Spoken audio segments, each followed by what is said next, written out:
Muy buenas tardes, tengan todas, tengan todos quienes nos acompañan el día de hoy. Les damos la más cordial y afectuosa bienvenida a esta sesión del Seminario Permanente de Educación Inclusiva, que es la primera de 2023, titulada Marco Normativo Internacional y Nacional, y que tiene como propósito principal el poder elaborar distintas propuestas, diálogos e intercambios sobre los marcos internacionales y nacionales que dan cabida y que dan inicio a los trabajos de la Estrategia Nacional de Educación Inclusiva desde la Secretaría de Educación Pública.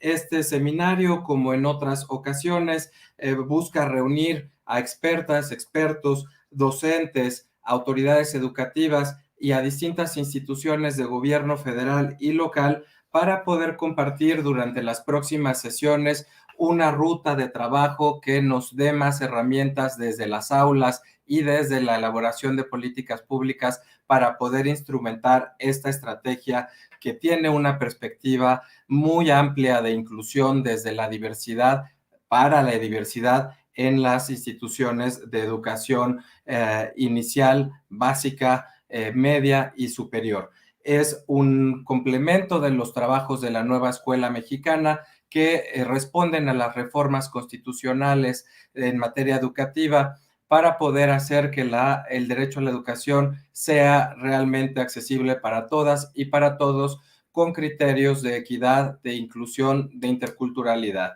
En este sentido, quisiéramos iniciar esta sesión del año 2023 invitando y agradeciendo el acompañamiento de diversas instituciones que han sido parte de esta iniciativa, como son el Sistema de Protección Integral de Niñas, Niños y Adolescentes y a la UNESCO, a una breve pero muy significativa ceremonia de inauguración de estas sesiones y dar inicio también con distintas participaciones de la Secretaría de Educación Pública. Pues en ese sentido, yo me permito dar inicio enviando un afectuoso saludo a las subsecretarias Martabella Hernández Moreno y Nora Rubalcaba Gámez y a sus equipos de trabajo, porque han facilitado que esta estrategia pueda ser instrumentada y pueda ser ampliada con la participación de distintas instancias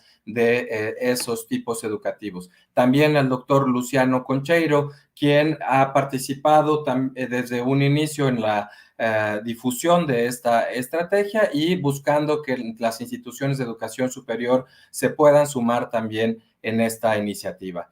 A la licenciada Constanza Tort San Román, que nos acompañará en unos minutos, encargada de despacho del Sistema Nacional de Protección de Niñas, Niños y Adolescentes, hacer un agradecimiento y un reconocimiento por la posibilidad de trabajar en conjunto para fortalecer la vinculación interinstitucional con las entidades federativas y con los sistemas estatales del CIPINA. A la maestra Rosa Wolpert, oficial nacional de educación de UNESCO, que ha sido una gran aliada en todas las labores educativas de la SEP y especialmente por su participación en la Estrategia Nacional de Educación Inclusiva desde su elaboración, pero también buscando siempre el vínculo con iniciativas de desarrollo sostenible de Naciones Unidas. Y hoy nos acompañará el doctor. ¿Qué tal? Muy buenas tardes, tengan todos ustedes, todas, todos. Les damos la más cordial bienvenida. Me parece que el maestro Q tuvo ahí algún temita con la tecnología, pero eso ahorita se resolverá muy posiblemente en los siguientes minutos. Y bueno, como les estaba comentando él, pues estamos muy contentos de tener esta segunda edición de nuestro seminario permanente. Nosotros desde la oficina de UNESCO, bueno, hemos participado en el grupo de trabajo de educación inclusiva desde un inicio y en parte de la elaboración de la estrategia, también en llevar a cabo un estudio de las barreras estructurales que frenan las posibilidades de aprendizaje de las personas. Este estudio lo podremos tener publicado muy pronto para que lo puedan conocer todos ustedes.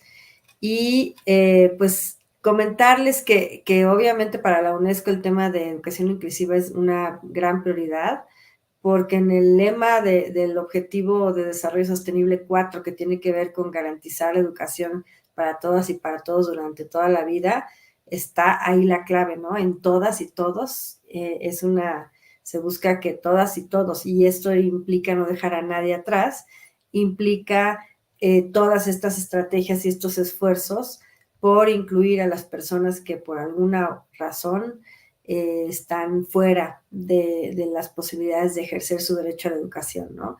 Y el derecho a la educación, otra cosa que dice la UNESCO, no se satisface únicamente con el acceso a la escuela, sino con el logro del aprendizaje. Y ahí, pues, tiene que ver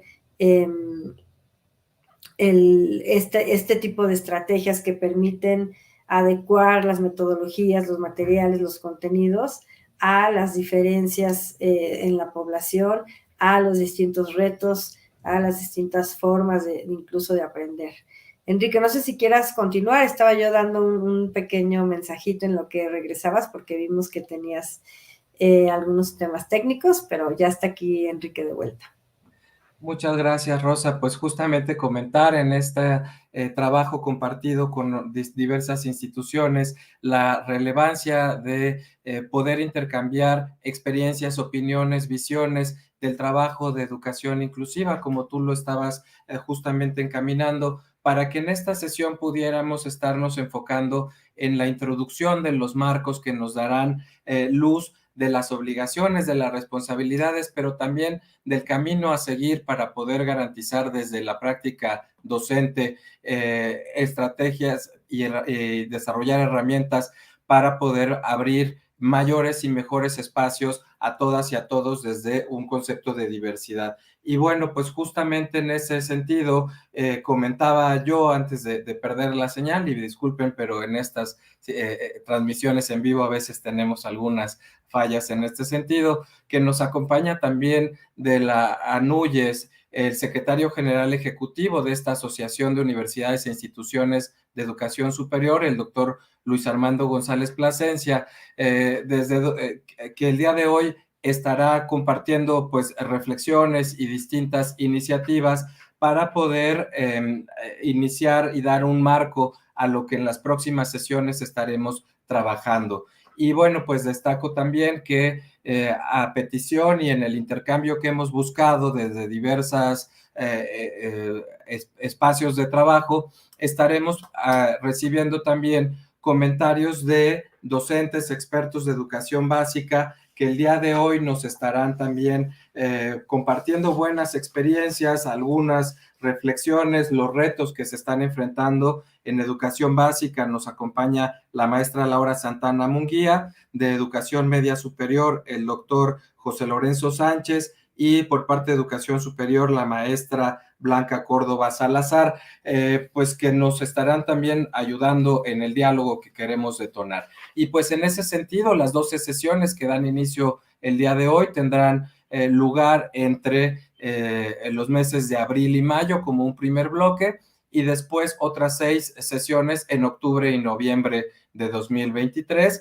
para retomar los 6 ejes de trabajo de la Estrategia Nacional de Educación Inclusiva, para poder entonces iniciar con una revisión de la armonización legislativa que detona la reforma en materia educativa, para poder también analizar el desarrollo de modelos inclusivos de enseñanza, para ampliar reflexiones y experiencias en formación de docentes, tanto inicial como continua, para también en 2 sesiones posteriores abordar el tema de diagnósticos y de información, sistemas de información estadística en materia de inclusión, y finalmente para poder trabajar 2 últimos temas, que son el de la mejora continua de los centros educativos para que sean más accesibles, y el de mejorar la colaboración intersectorial, interinstitucional a favor de la inclusión.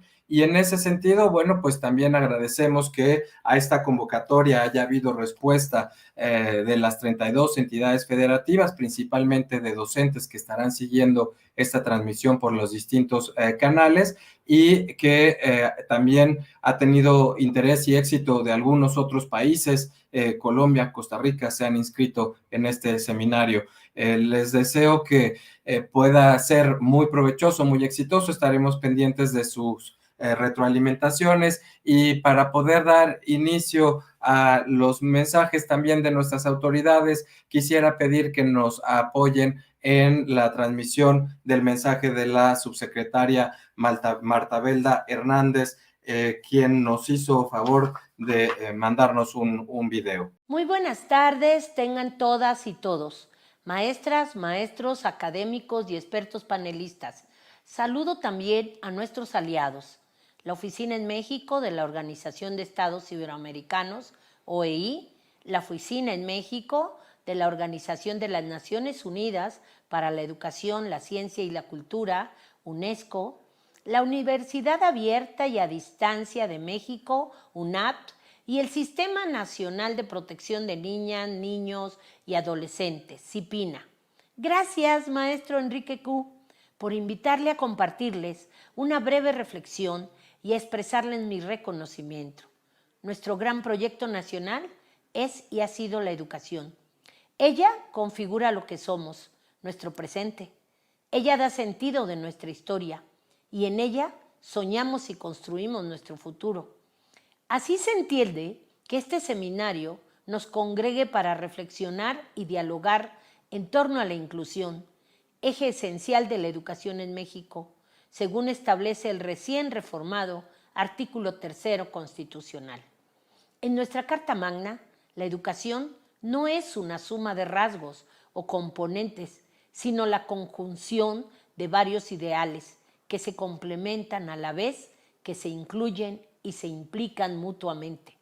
Nuestra educación, dice el artículo 3 constitucional, es universal, inclusiva, pública, gratuita y laica, con un enfoque de derechos humanos y de igualdad. Y dentro de estos ideales, ser inclusiva es el ideal más reciente, aunque es difícil imaginar una educación cabalmente universal y pública, laica y con enfoque de derechos humanos e igualdad que no fuera inclusiva. Ahora bien, estos ideales de la educación son un mandato constitucional. Esto es, son ideales a la vez que son ley con mayúscula. Su naturaleza de ideales exige que estemos alertas, sabedores de que habrá tensión entre ellos y la cotidianeidad.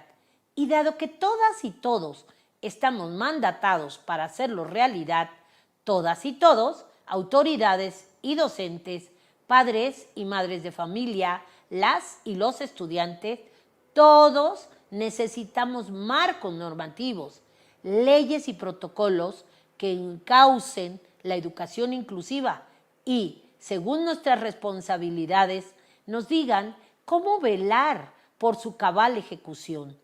De ahí la relevancia del tema de hoy en este seminario. Hoy reflexionaremos sobre los marcos normativos nacional e internacional de la educación inclusiva. Estamos haciendo historia, de eso no les quepa duda alguna. Desde la Estrategia Nacional de Educación Inclusiva, estamos revirtiendo una larga y ominosa tradición de categorizar y jerarquizarnos los unos a los otros, de excluirnos. Estamos transformando nuestras escuelas y comunidades, nuestras actitudes y acciones en inclusivas, democráticas, regidas por los derechos humanos y la igualdad. Felicitémonos y que este seminario permanente tenga larga vida y siga dando muy buenos frutos. Gobierno de México. Muchas gracias. Pues justamente en este compromiso que a la vez son ideales, objetivos y mandatos, pues queremos estar avanzando de manera colaborativa, y en esa ruta ha sido muy importante el acompañamiento del CIPINA. daría la palabra a la licenciada Constanza Tort, encargada de despacho de CIPINA, para que nos dirija su mensaje, por favor. Muchas gracias. ¿Se escucha bien? Sí, adelante. Perfecto. Es que tuve también muchos problemas para conectarme, pero bueno, buenas tardes a todas y a todos. Saludo con mucho gusto al maestro Enrique Hugo González. Bueno, ya sabemos, es el coordinador sectorial de movilidad y cooperación académica en educación superior, pero también a todas y todos los participantes en este seminario permanente de educación inclusiva, que constituye un esfuerzo coordinado por la Secretaría de Educación Pública, por la Secretaría Ejecutiva del Sistema Nacional de Protección Integral de Niñas, Niños y Adolescentes y por la Oficina en México de la Organización de las Naciones Unidas para la Educación, la Ciencia y la Cultura. Ahora, bueno, pues como política pública, la educación inclusiva tiene como fundamento el reconocimiento de la diversidad, pero esto como un aspecto positivo que enriquece y supera los modelos de atención. Y también los servicios y la integración de la oferta educativa que está dirigida a poblaciones vulnerables y subraya la necesidad de una transformación progresiva de toda la estructura organizacional de la educación pública. Entonces, esto implica que estamos ante un reto enorme, un reto de grandísimas dimensiones que implica esfuerzos coordinados de los distintos órganos del Estado, y es por eso que las acciones de la Secretaría de Educación Pública para la instrumentación de la estrategia se han enfocado en impulsar acciones con características integrales, como lo son la colaboración interinstitucional, y esto en respuesta a las barreras para el aprendizaje y a la participación desde un enfoque sistémico.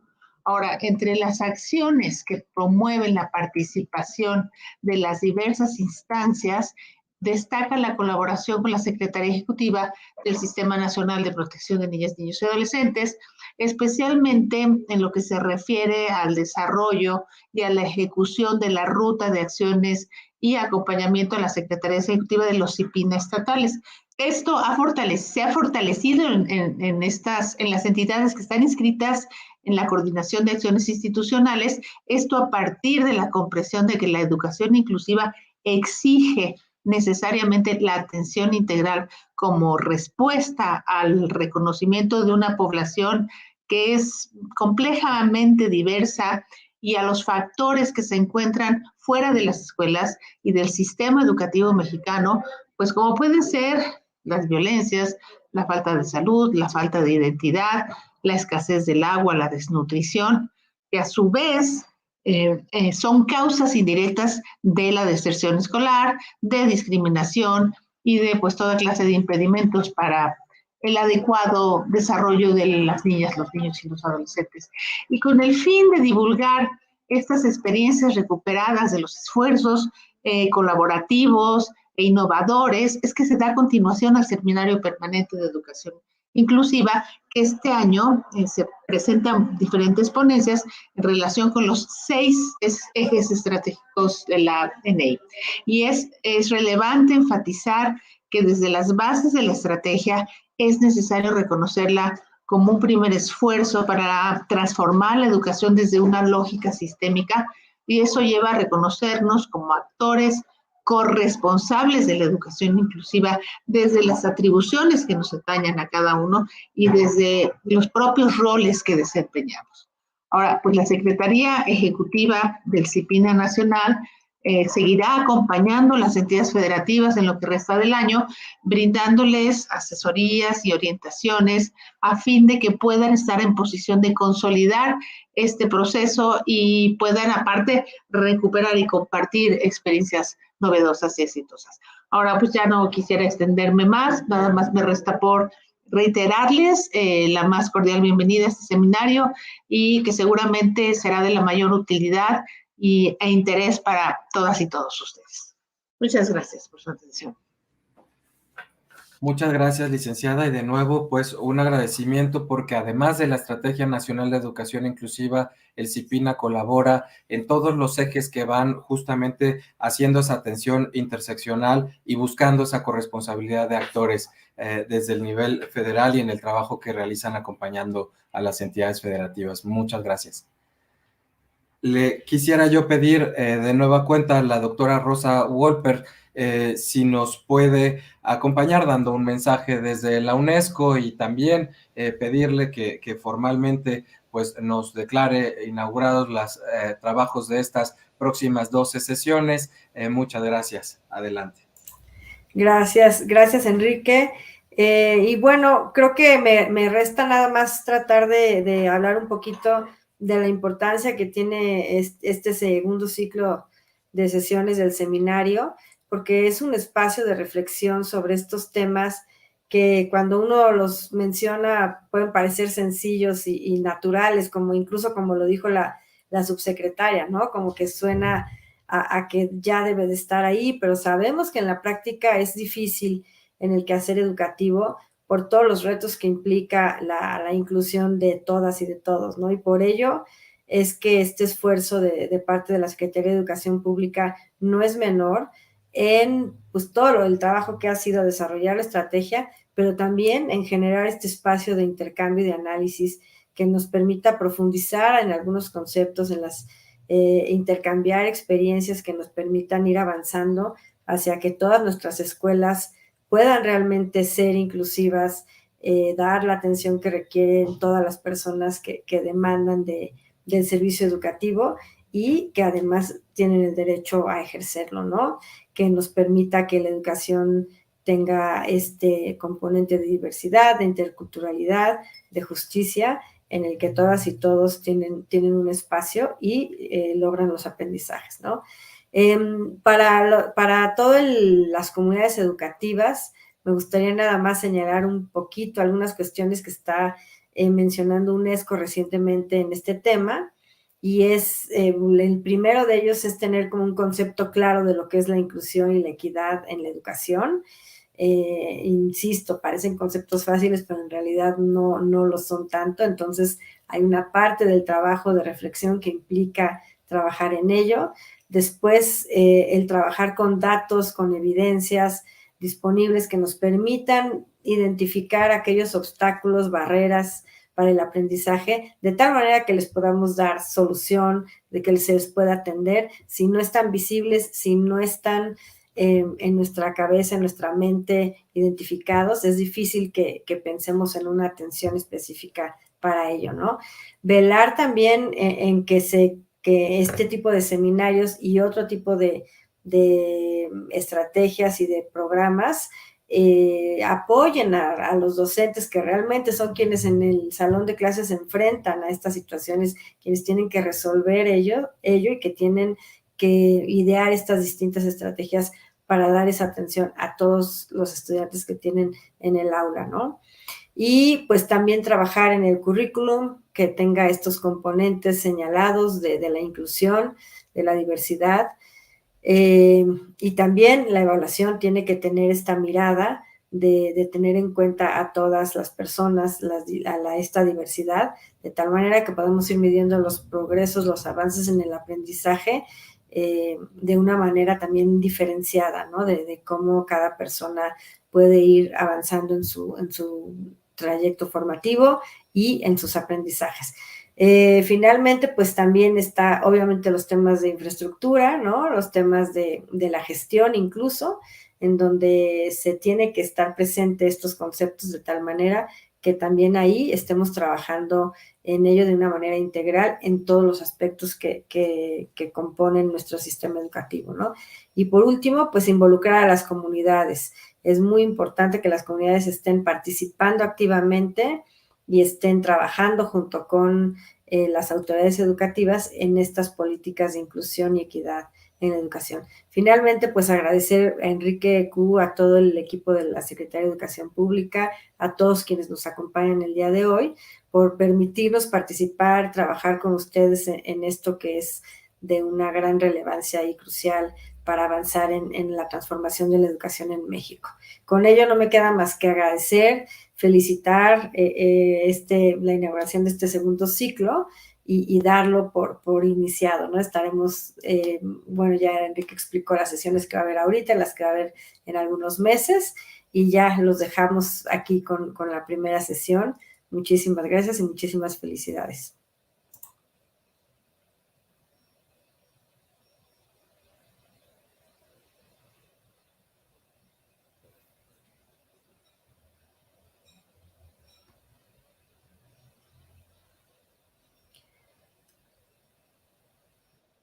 Muchas gracias, Rosa, y muchas gracias de nueva cuenta, porque también la UNESCO en México, además de este acompañamiento en educación inclusiva, trabaja con poblaciones muy importantes como son estudiantes en situación de movilidad, en la revisión de criterios para poder hacer distintas actualizaciones y simplificaciones normativas, poniendo siempre un vínculo también en la formación de docentes con las experiencias que tienen en otros países, además de los que ya mencionaba en tu intervención en este momento. Muchísimas gracias y de verdad que es algo que valoramos mucho en fortalecer las estrategias que tenemos desde todas las instituciones.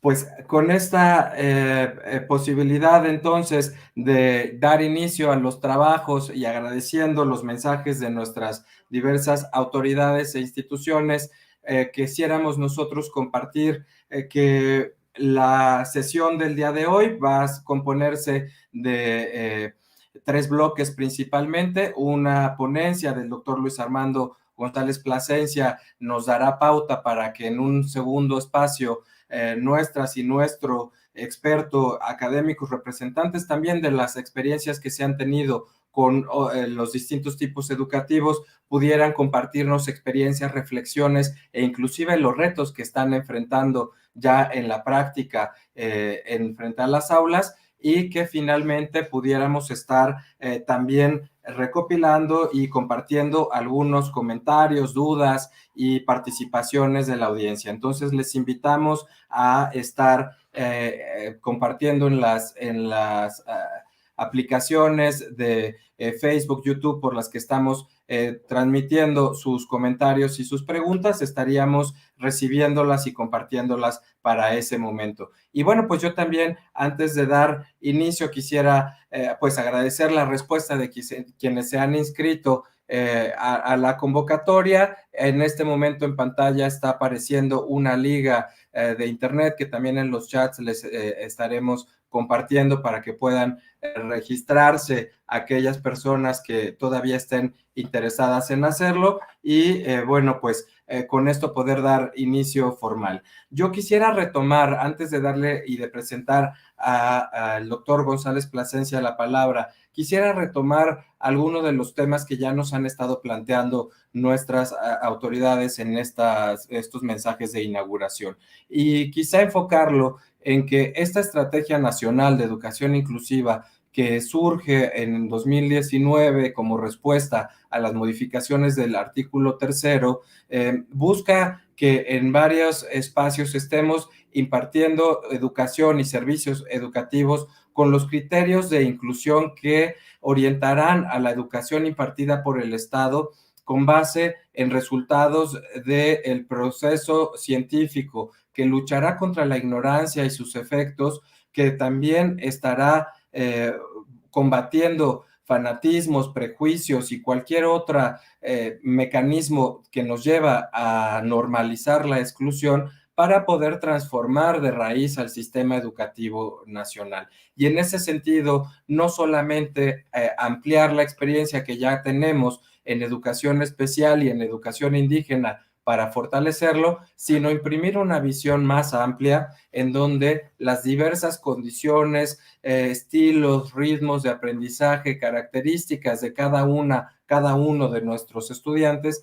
puedan ser el eje que nos permitan a identificar lo que hace unos minutos Rosa Wolper nos mencionaba como barreras para el aprendizaje y la participación, como obstáculos, y poder llevar entonces desde la responsabilidad del Estado y de la garantía del derecho a la educación un mecanismo que resuelva de raíz esas condicionantes a la plena participación y al pleno goce del derecho a la educación como un derecho humano instituyente de otros derechos, y que acompaña también una serie de actividades a lo largo de aprendizajes a lo largo de la vida. Y pues entonces es en ese sentido que la Ley General de Educación establece que corresponderá al Estado la rectoría de estos servicios, para que además de ser obligatoria, laica, gratuita, como ha sido por muchos años, podamos avanzar en que sea inclusiva porque elimina todo tipo de forma de discriminación y de exclusión,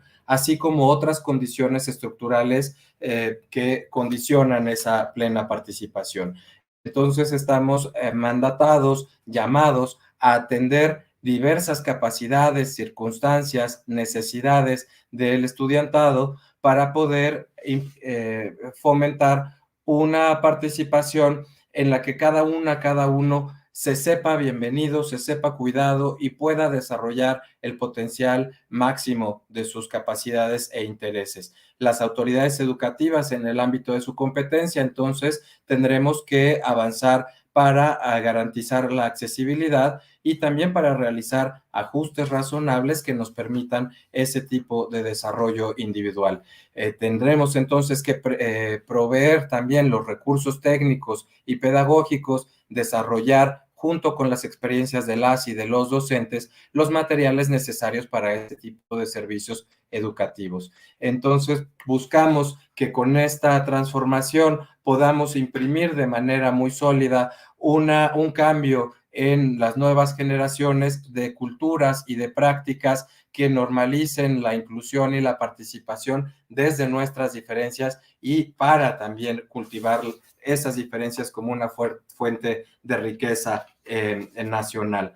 Pues yo quisiera entonces dar paso a la intervención del doctor Luis Armando González Plasencia, presentándoles una síntesis de una muy rica y larga trayectoria académica y profesional. Y bueno, pues daría lectura a esta semblanza. El doctor Luis Armando González Plasencia tiene estudios doctorales en política criminal por el Instituto Nacional de Ciencias Penales, es Master in Law por el Instituto de Derecho y Sociología, con sede en Oñati, España, es licenciado en Psicología por la UNAM. Por más de 25 años, su interés se ha centrado en los derechos humanos y se ha ocupado del estudio de la política criminal, de derechos económicos, sociales y culturales, así como de inclusión. Por tomar algunos elementos de esta trayectoria, también quisiera mencionar que es profesor investigador titular de tiempo completo del Centro de Investigaciones Jurídico-Políticas de la Universidad Autónoma de Tlaxcala. Entre 2009 y 2013 fue ombudsman en la Ciudad de México, cargo por el cual fue electo por la entonces Asamblea Legislativa del Distrito Federal por unanimidad. Fue rector de la Universidad Autónoma de Tlaxcala de 2018 a 2022. En 2023 fue nombrado secretario general ejecutivo de la Asociación Nacional de Universidades e Instituciones de Educación Superior. El doctor González Plasencia es miembro del Sistema Nacional de Investigadores del Consejo Nacional de Ciencia y Tecnología con categoría de investigador nivel 3. Ha publicado más de una veintena de libros y entre ellas las más recientes destaca el Catálogo para la Clasificación e Investigación de Violaciones de Derechos Humanos, así como la investigación de los fenómenos jurídicos y otra más, los derechos de los márgenes, desde los márgenes al centro.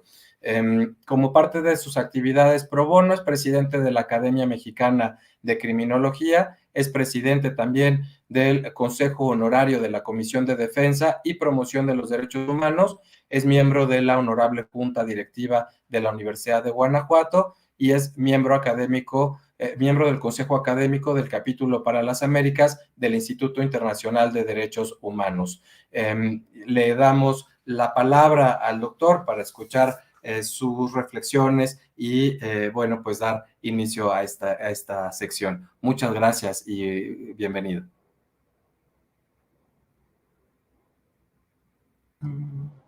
Muchas gracias, querido Enrique. Me da muchísimo gusto saludarte. Te agradezco infinitamente la invitación para estar aquí en este importante foro y saludo también a todas las autoridades y las personas que han contribuido a la organización del mismo. Agradezco mucho que me hayan invitado, como decía, aunque el tema que me han planteado tiene que ver con el marco jurídico, digamos, tanto internacional como nacional, yo tengo que aclarar aquí que yo no soy abogado, entonces Más bien es mi formación en temas relacionados con derechos humanos lo que me va a permitir compartir con ustedes aquí algunas ideas. Por lo tanto, les pediría que no esperáramos aquí una intervención que hiciera referencia a artículos y capítulos de leyes específicas, porque esos, mi formación de sociólogo me ha llevado más bien a consultarlos en los momentos en los que lo necesito, ¿no?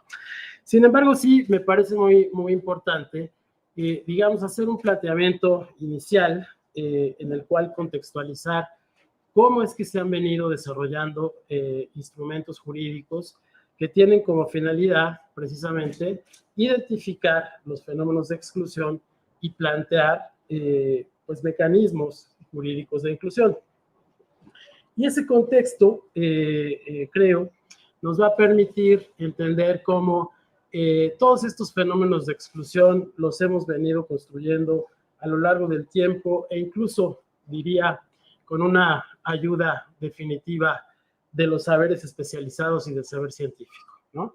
No voy a abundar mucho en ello, pero sí voy a decir que la mayoría de quienes nos formamos en la segunda parte del siglo XX y probablemente en los primeros años de este siglo XXI todavía, lo hicimos en un contexto en el que las disciplinas, las distintas disciplinas, la psicología, la sociología, el derecho, la medicina, formaron parte de un gran proyecto que pues ha sido muy bien identificado y descrito por Michel Foucault, de selección, de clasificación y de exclusión de las personas de acuerdo con criterios de naturaleza médica, de naturaleza psicológica, de naturaleza sociológica y de naturaleza jurídica.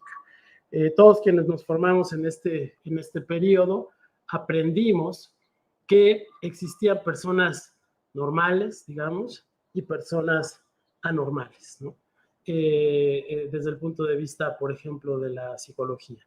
Desde el punto de vista de la medicina, aprendimos que había personas enfermas y personas sanas. Desde el punto de vista del derecho, pues se ha pensado en personas desviadas de los marcos jurídicos o delincuentes y personas que se atienen precisamente a la legalidad, ¿no?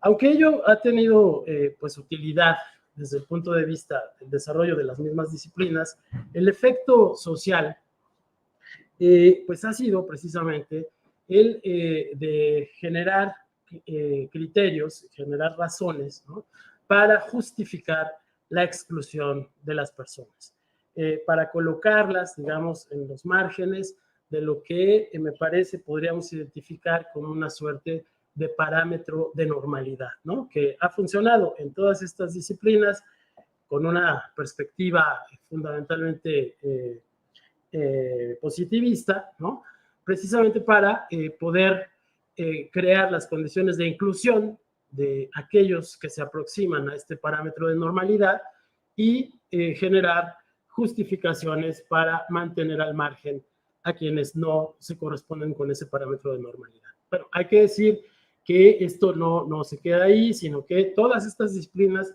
desarrollaron también una serie de mecanismos que primero identifican, clasifican a las personas en estas categorías, pero también, por otro lado, digamos que plantean mecanismos y procedimientos para normalizar, ¿no? La medicina, la psicología, la sociología, el derecho, todas estas disciplinas, y yo me atrevería a decir que prácticamente todas las que son herederas de los saberes del siglo XIX, incluyendo la historia, por ejemplo, y otras más, desarrollaron estos mecanismos de normalización que a partir de la identificación de la diferencia, a partir de la identificación de la normalidad, pues buscaban mecanismos de solución de estas anormalidades, ¿no?, a partir de modelos que provienen de esta idea de la medicina relacionados con la terapia, ¿no?, con la modificación de aquellas cosas que son consideradas anormales mediante una visión terapéutica que lo que pretendía, lo que buscaba, digamos, era normalizar. Quizá es muy claro cuando hablamos de lo que ha sucedido con las mujeres, ¿no? A quienes, desde el punto de vista de diversas ciencias, se intentó caracterizar como seres incompletos, como seres, digamos, con una inferioridad constitucional, incluso de naturaleza biológica, respecto de los varones. Lo mismo ha pasado con las personas enfermas en general, por ejemplo, con las personas con discapacidad, a quienes la medicina nos enseñó a ver como seres incompletos, como seres a los que les faltaba alguna funcionalidad, que por lo tanto podía ser, digamos, resarcida por la vía de la terapia, ¿no? Bueno, me parece que hacia finales de siglo, por lo menos desde los años 70 del siglo pasado, este tipo de ideas empezó a ser cuestionada. La empezaron a cuestionar precisamente las mujeres, ¿no? Quienes plantearon en origen, en los primeros feminismos, como se sabe, plantearon la idea de que pues no había ninguna razón objetiva para considerar que las mujeres fuesen inferiores a los varones, y por otro lado, a que en todo caso las diferencias constitutivas entre hombres y mujeres deberían de verse no tanto en términos de una comparación con el parámetro de normalidad establecido, es decir, con lo que se esperaba de los seres humanos varones, sino más bien en función de la diversidad que la naturaleza humana ofrecía, ¿no? Desde ese momento y hasta principios de este siglo, empezamos a ver una serie de planteamientos emancipatorios que fueron generándose en el seno de aquellos grupos poblacionales que de alguna manera compartían, digamos, características que durante todo el periodo que duró este parámetro de normalidad eran consideradas de alguna manera anormales, diferentes, y que en razón de ello generaban justificaciones para la exclusión, ¿no?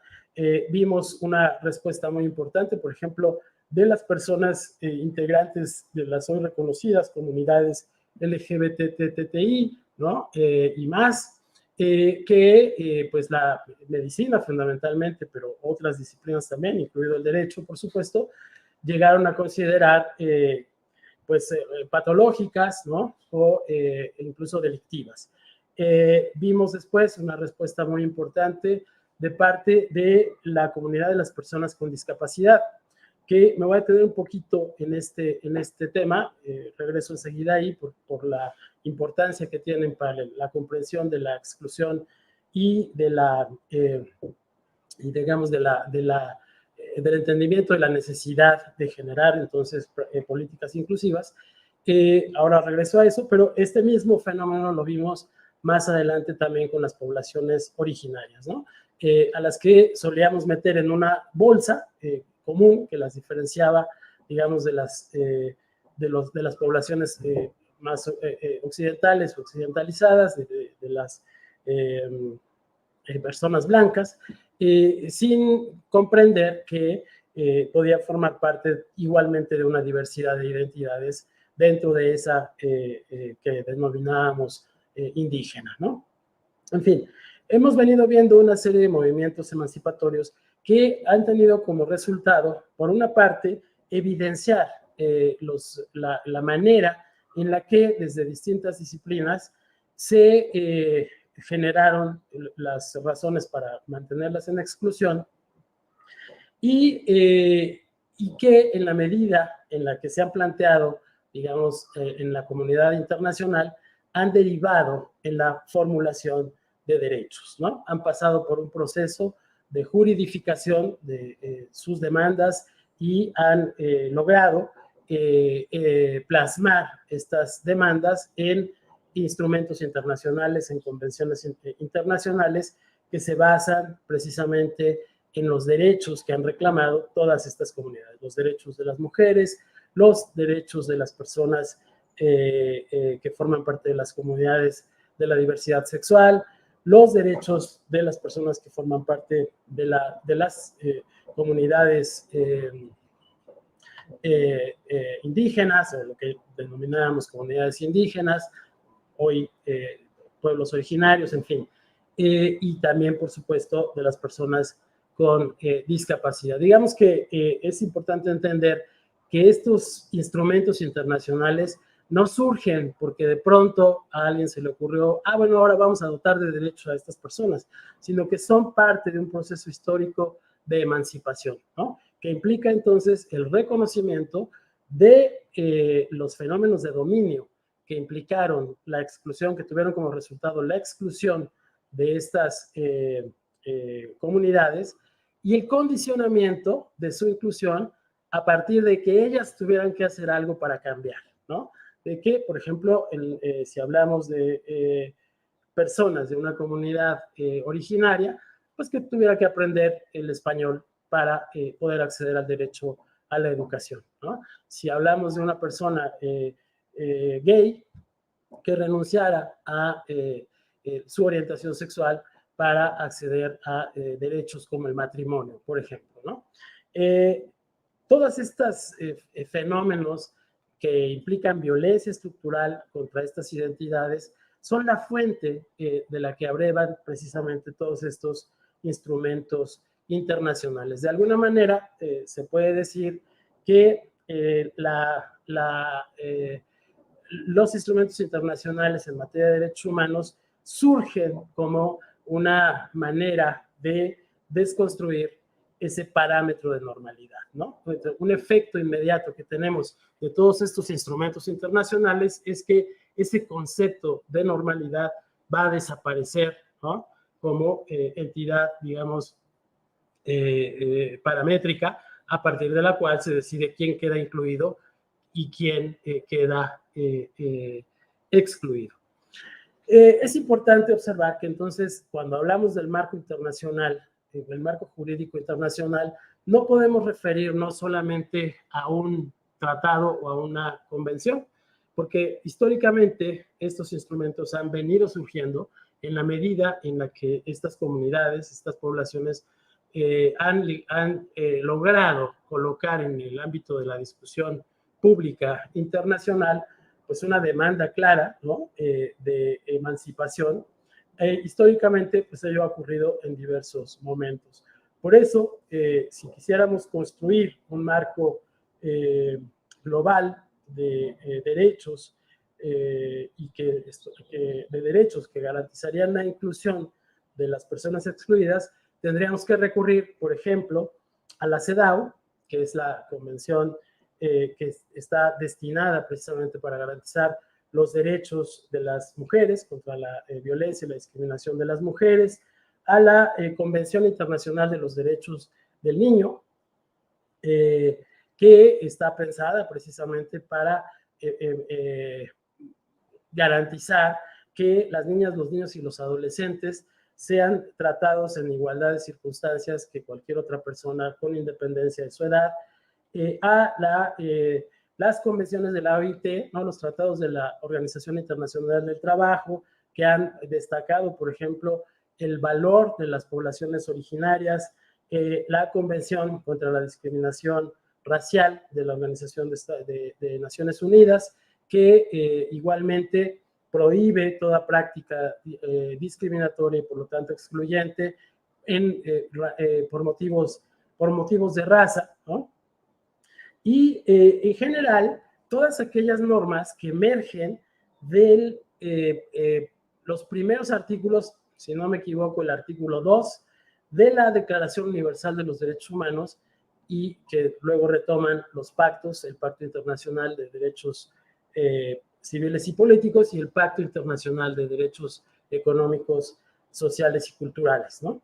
Que fundamentalmente destacan la prohibición de cualquier forma de discriminación con motivo de una serie de categorías que varían entre la declaración, los pactos y la forma en la que han sido recogidas en las constituciones de los países miembros de la Organización de Naciones Unidas, pero que en general se refieren precisamente a aquellas distinciones que pueden elaborarse con motivo de raza, de edad, de orientación sexual, de género, de orientación política, inclusive de estado civil, de nacionalidad, etcétera, etcétera, ¿no? Si uno lee el último párrafo del artículo 1 de nuestra Constitución Política, va a encontrar ahí precisamente todas estas categorías que han sido, ahí está resumido perfectamente bien, el conjunto de categorías que han servido para generar exclusión y para generar discriminación, ¿no? Por eso a ese párrafo del artículo 1 de la Constitución se le denomina precisamente cláusula de inclusión, ¿no? Esa es la garantía que opera dentro de la Constitución Política de los Estados Unidos para que ninguna de estas categorías pueda ser utilizada para justificar la exclusión de alguien, ¿no? Voy a poner un ejemplo sencillo para que se entienda. Hay un grupo aquí presente de personas que trabajan con niñas, niños y adolescentes, ¿no? Bueno, bajo este parámetro de normalidad, ¿no?, del que hablaba yo, las niñas, los niños y los adolescentes eran concebidos como algo así como adultos en desarrollo, ¿no? Por lo tanto, no se les consideraba sujetos de derechos, ¿no? Eran, en todo caso, objetos de un derecho que tenía una naturaleza tutelar. Le dejaba a las personas adultas, a los profesores, a los padres, esta tarea de custodiar, digamos, a las y los niños, siempre con una perspectiva adultocéntrica, ¿no? Con una visión en la que las niñas, los niños y los adolescentes estaban, digamos, obligados a hacer aquello que las personas adultas consideraban mejor para ellos, ¿no? Lo podríamos eso resumir en una frase muy sencilla que todas y todos conocemos y que la mayoría de nosotros oímos de nuestros padres y maestros: esto lo hago por tu bien, ¿no? No nos preguntaban qué considerábamos nuestro bien, ellos lo decidían y nos lo imponían, ¿no? Bueno, el cambio que van suponiendo todos estos movimientos emancipatorios, lo que plantea es que entonces, desde una perspectiva que desconstruye esa visión de normalidad, una niña, un niño o un adolescente no se distingue sustancialmente de un adulto en términos de que forman parte, todas y todos ellos, de la diversidad de expresiones que puede adquirir la humanidad, ¿no? De la diversidad humana. Y por lo tanto, con independencia de la edad, todas y todos, niñas, niños, adultos, mayores, adolescentes, etcétera, deben ser considerados sujetos de derechos. Quizás algunos de ustedes se acuerdan que en algún tiempo, no muy lejano, los niños y niñas que cometían algún delito no eran sujetos del derecho penal. Se pensaba que el derecho penal era dañino para las niñas y los niños. No se le veía, digamos, con una visión garantista que los protegía precisamente de los posibles abusos del autoritarismo. El sistema penal, que es una cosa distinta al derecho penal, y por lo tanto quedaban fuera de la protección que un adulto sí tenía, ¿no? Y esa era esta visión, digamos, tutelar, no garantista, que entonces implicaba que este sector importante quedaba en manos de psicólogos, de pedagogos, de orientadores vocacionales, etcétera, ¿no? Que con una mirada asistencial, que no digo que esa mirada haya que demonizarla, simplemente no es una mirada de derechos, ¿no? Es una mirada que ve en las niñas, los niños y los adolescentes personas vulnerables, ¿no? Necesitadas de ayuda, necesitadas de asistencia. La implicación que eso tenía es que entonces quedaban fuera de un régimen de derechos y de garantías que sí tienen las personas adultas, ¿no? Bueno, eso ha implicado una revolución muy importante en materia de las relaciones que deben construirse con esta perspectiva de derechos hoy entre personas adultas, niñas, niños y adolescentes, ¿no? La consideración de niñas, niños y adolescentes como sujetos de sus propios derechos, lo que supone entonces es que ellos están, o que debemos reconocerles, ¿no?, la capacidad plena para entender esos derechos y para poderlos ejercer. cometeríamos un error si pensáramos que ello debe ocurrir en los mismos términos en los que ocurre para las personas adultas, ¿no? Pero el entender, digamos, que los entornos son distintos no significa una razón para excluirles, ¿no?, de las ventajas que tiene el régimen de derechos para todas las personas adultas. Decía yo que me quería detener un poco en la Convención de Derechos de las Personas con Discapacidad, porque me parece que esa ejemplifica muy bien cómo funcionan estas justificaciones de la exclusión y cómo funciona también esta idea de que existe una suerte de obligación de normalizar a las personas, ¿no? Como todas y todos saben, pues las personas con discapacidad son personas que han nacido o por alguna razón han perdido la funcionalidad de órganos o miembros del cuerpo humano, ¿no? Personas ciegas, personas sordas, personas que no pueden caminar, ¿no? Que tienen problemas, que viven con una situación de inmovilidad, etcétera, etcétera. Y a quienes era relativamente común entender como personas pues que por esas razones no podían tener una interacción con el resto del mundo, ¿no?, como la tiene cualquier otra persona a la que no le faltan los brazos, que puede ver, que puede escuchar, etcétera, etcétera. Tradicionalmente tendríamos a considerar a estas personas como personas a las que había que tenerles lástima, ¿no?, por las que había que sentir pues algún tipo de emoción parecida a la lástima, por lo menos, y a quienes además pues parecía teníamos que ayudar a que se normalizara, ¿no? Y todavía hoy se somete a las personas que tienen alguna discapacidad a una serie de tratamientos que pues lo que buscan es recuperar esa funcionalidad que tienen el resto de las personas. Bueno, ¿qué pasó? Todo eso justificado, por supuesto, en la ciencia médica, que partía de este parámetro de normalidad, ¿no?, de que las personas, para considerarse normales, tenían que ver, tenían que escuchar, tenían que tener 2 pies funcionales, 2 manos funcionales, etc. ¿Qué pasó con toda esta revolución que se fue generando después de la Segunda Guerra Mundial? Que un buen día, un grupo de personas con discapacidad, yo aquí me atrevo a citar el caso de uno de los líderes de este movimiento, que fue quien impulsó la convención, mexicano de nombre Rincón Gallardo, Gilberto Rincón Gallardo, ¿no?, quien empujó la idea, en primer lugar, de que las personas con discapacidad no tenían ninguna anormalidad, ¿no?, y por lo tanto no debían ser tratadas con esta conmiseración, ¿no? Al revés, que las personas con discapacidad, igual que decía yo en el caso de las mujeres, en todo caso expresaban la diversidad humana, ¿no? Así como decían ellos, así como hay personas con pelo oscuro y personas con pelo rubio, ¿no?, pues así hay personas con brazos y personas sin brazos, hay personas que pueden ver y personas que no pueden ver, y esa condición no les hace menos personas que cualquiera otra, ¿no?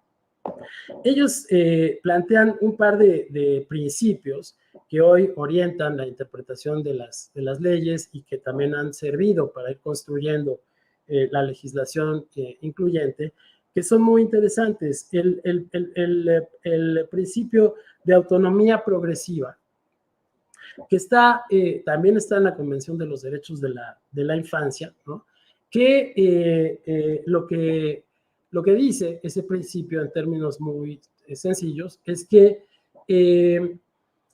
no es la persona la que debe adecuarse al entorno, sino es el entorno el que debe adecuarse a la persona, ¿no?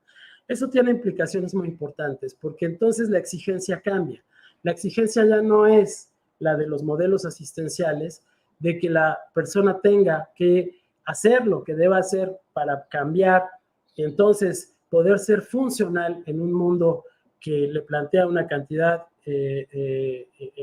inmensa de obstáculos, sino que son esos obstáculos del entorno los que deben abatirse para que la persona pueda moverse, digamos, vivir como si fuese cualquier otra persona sin discapacidad, ¿no? Pensémoslo, a mí me gusta mucho poner el ejemplo de lo que significa una rampa para entender este cambio, ¿no? Nosotros hemos estado habituados a vivir en un mundo para personas que pueden moverse, por ejemplo, subir escaleras, ¿no? Tenemos en los salones de clase, tenemos tarimas todavía en muchos lugares, en los presidios, las mesas principales, tenemos tarimas para que se vea la distancia entre quien está dictando una conferencia o una cátedra y quienes están escuchando, por ejemplo, ¿no? Y cuando se presenta el caso de un profesor o profesora que es el conferencista o es él o la titular de la cátedra y que se mueve en una silla de ruedas, por ejemplo, bueno, ahí nos enfrentamos justamente a un obstáculo que está puesto desde fuera, que es la tarima, ¿no? Que ustedes me dirían, bueno, pues es muy fácil porque no faltará alguien dentro del público que ayude a la persona a subir a esa tarima, que la cargue, que cargue la silla de ruedas y que la coloque detrás de la mesa desde la cual se va a dar la charla, ¿no? Pero nunca pensamos en las implicaciones que eso tiene para la dignidad de la persona que queda expuesta de ese modo, ¿no? Y que expone, digamos, esta discapacidad como una diferencia sustantiva en relación con el resto de las personas, ¿no? El cambio de paradigma hacia un paradigma de derechos, lo que exige entonces no es que la persona se adecue, ¿no? Digamos, en un caso radical, podríamos decir, bueno, se puede subir arrastrando, ¿no? a la tarima. No es que la persona se adecue y supere el obstáculo, sino se trata de una exigencia de adecuación del entorno. Quitemos la tarima o pongamos una rampa y entonces el problema se disminuye de una forma notable, porque entonces la persona puede subir por la rampa o puede simplemente no encontrar ese obstáculo y participar como lo haría cualquier otra persona sin mayor complicación, ¿no? Hoy nuestra colega que está haciendo la interpretación en lenguaje de señas me da pie también para comentar cómo, por ejemplo, la sordera se convierte en una discapacidad solo en la medida en la que nosotros no somos capaces de entender un lenguaje que sí existe, que tan existe que lo estamos viendo aquí enfrente de nosotros y que, digamos, genera una comunidad de comunicación tan amplia como se quiera, ¿no? En alguna ocasión, dando una charla como esta, me referí a las personas sordas como personas con discapacidad. Y alguien del público, que eran personas sordas, levantó la mano y me dijo, oiga, nosotros no somos personas con discapacidad. Nosotros somos una minoría lingüística. Y eso para mí fue una lección muy importante, porque efectivamente, si nosotros, si yo estuviera dando esta charla en inglés a un público hispanohablante, la intérprete tendría que estar traduciendo del inglés al español lo que yo estoy diciendo, ¿no? E interpretar para mí el español del público, de las preguntas, etc. Entonces, son ejemplos estos muy interesantes que permiten entender cómo nosotros vamos construyendo los obstáculos que generan las barreras para excluir, ¿no? A mí me sorprende mucho, y siempre lo digo cuando me invitan a las charlas, que cuando empezó a masificarse el uso de automóviles, se pensó primero en construir rampas para que los coches subieran las banquetas y entraran a los garajes de las casas, ¿no? Que en la posibilidad de que una persona con silla de ruedas pudiera transitar en una ciudad. Si ustedes lo intentan, en cualquier ciudad del país, un día intenten subirse a una silla de ruedas y van a ver cómo los discapacitados van a ser ustedes, ¿no? Ahí la discapacidad se desplaza porque el obstáculo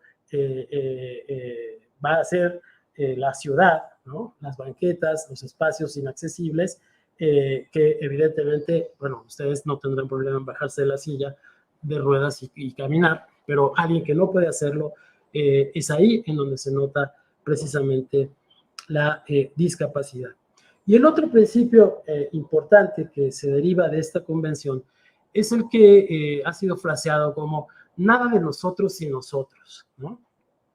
Que yo diría es una especie de corolario de esta otra lema que la ONU ha planteado de no dejar a nadie atrás, ¿no? No dejar a nadie atrás, y esto también me ayuda un poco a plantear dos dimensiones de este concepto de inclusión. Yo no soy experto y sé que hay quienes han elaborado una distinción entre inclusión e inclusividad. Francamente, yo no estoy preparado para entrar en esa discusión, pero sí entiendo dos dimensiones de la inclusión, ¿no? Una que, digamos, yo llamaría inclusión en sentido lato, ¿no? Que supone, sí, efectivamente, no dejar a nadie atrás, ¿no? Pensar en que tenemos que considerar a todas las personas con independencia de cualquiera de las categorías que están planteadas tanto en la declaración como en las constituciones y en la nuestra, por supuesto, ¿no? Pero el otro principio que está en la Convención de Derechos de Personas con Discapacidad, que dice nada de nosotros sin nosotros, ¿no? Avanza un paso muy importante en términos de lo que podríamos considerar inclusión en sentido estricto, ¿no? Voy a usar otro ejemplo que puede ilustrar esta idea. En la Universidad Autónoma de Quintana Roo existe en la normativa, digamos, una serie de artículos que garantiza que una cuota, digamos, de jóvenes que provienen de comunidades indígenas de la zona puedan entrar a la universidad, ¿no? Bueno, ahí tenemos la inclusión en sentido lato.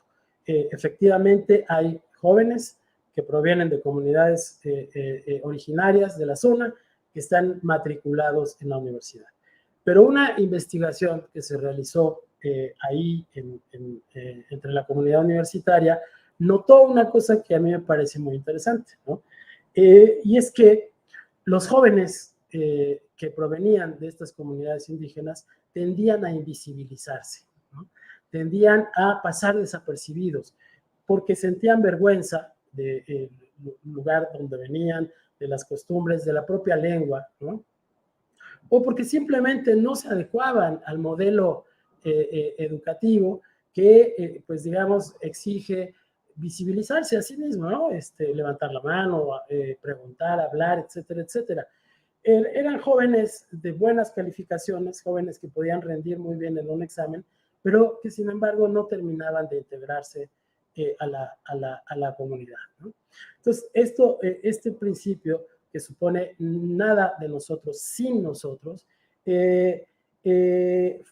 plantea, digamos, una forma activa de inclusión, para decirlo de otra manera distinta, ¿no? Significa, por ejemplo, que no podemos hacer una ley sin consultarles, ¿no? Ya tengo que terminar, Enrique, sí, ¿verdad? Bueno, ahí voy cerrando, porque quiero decir una cosa muy importante. Nuestra Ley General de Educación, que recoge todas estas ideas de manera, pues como nunca antes había ocurrido en la historia, ¿no?